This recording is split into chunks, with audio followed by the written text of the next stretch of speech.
कि एक व्यक्ति जो है जंगल में एक शिकारी था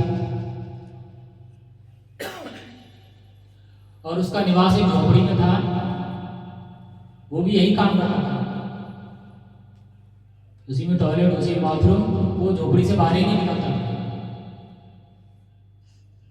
और एक शिकारी जंगल में शिकार के लिए गया और उसको शिकार करते हुए ज़्यादा समय हो गया, रात्रि हो गई, तो उसके पास गया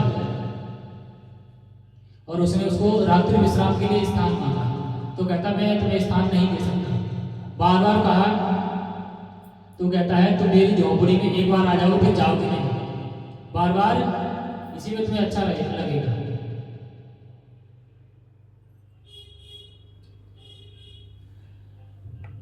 तो उसने कहा कि नहीं, मैं नहीं जाऊंगा, मैं यहाँ नहीं रुकूंगा, मुझे केवल रात्रि विश्राम के लिए स्थान दे दीजिए, फिर मैं चला जाऊंगा।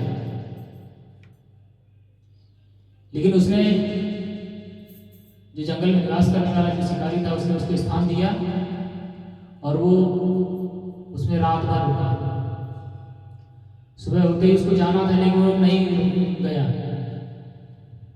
वो बहाना बनाता है मुझे शिकार करना है, तो मैं जब तक भोजन इकट्ठा कर लूँ तब तक मुझे आश्रय दे दीजिए।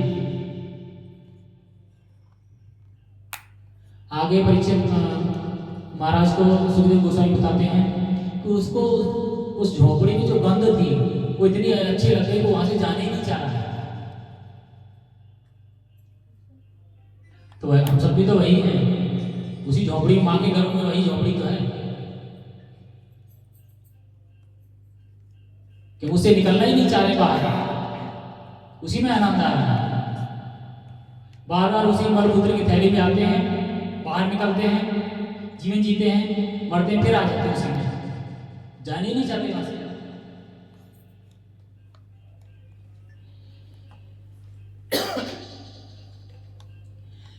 देखिए पूरा दिन आप 24 घंटे आपको जो करना है वो करिए, लेकिन थोड़ा सा समय निकाल लीजिए, बहुत थोड़ा सा अपने बारे में चिंतन करिए कि हम क्या गलत करते हैं, क्या सही करते हैं।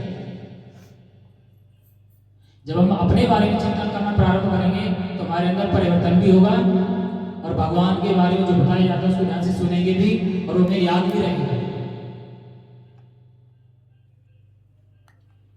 कितने लोगों को अच्छा लगता है गौरी माता, आपसे भी कहते हैं वो माता जी बिल्कुल स्कूल नहीं गई, पढ़ी लिखी नहीं है, उन्होंने सीखना चाहा वो सीख, मंत्र याद उनको याद हो गया। आप स्कूल जाती हो, आप लोग, आपको तो याद करने की प्रैक्टिस है, नहीं पढ़ पाती कोई बात नहीं, यहाँ डेली बोला जाता है उसको रिपीट करो। जब आप डेली रिपीट करेंगे तो याद हो जाएगा और सवेरे उठो उसको रिपीट करो। शाम को जो पढ़ा है उसको सवेरे जरूर कंठस्थ करने का प्रयास करना चाहिए, तुम्हें अच्छे से याद हो जाता है और जल्दी याद होता है।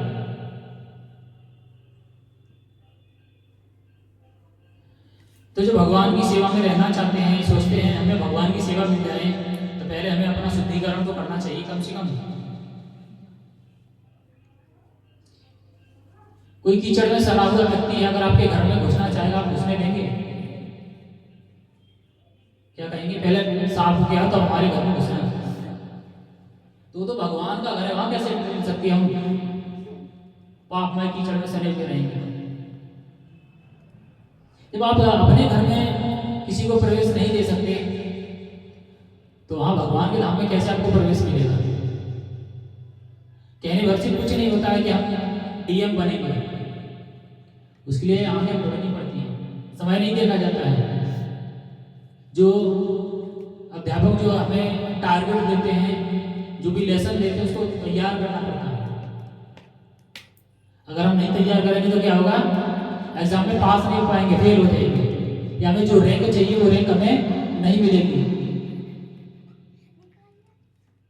ऐसे ही भगवान को अगर हम प्राप्त करना चाहते हैं तो उसके लिए भी हमें प्रिपरेशन करना पड़ेगा, समय देना पड़ेगा। और समय कहीं 24 घंटे से अलग नहीं निकल के आएगा, इसी में से हमें निकालना है। जो अंबानी अदानी है उनके पास 25 घंटे नहीं होते या 30 घंटे नहीं होते, उनके पास भी 24 घंटे ही हैं, और वो भी हमारी तरह से ही जीवन जीते हैं। लेकिन क्या है, वो करना चाहते हैं, तभी तो उनका नाम लिया जाता है। पैसे के मामले वो आगे हैं। ऐसे ही भगवान के नाम का भी धन होना चाहिए। हम चलो कोई बात नहीं, बिजनेसमैन नहीं बन सकते, कोई बात नहीं, लेकिन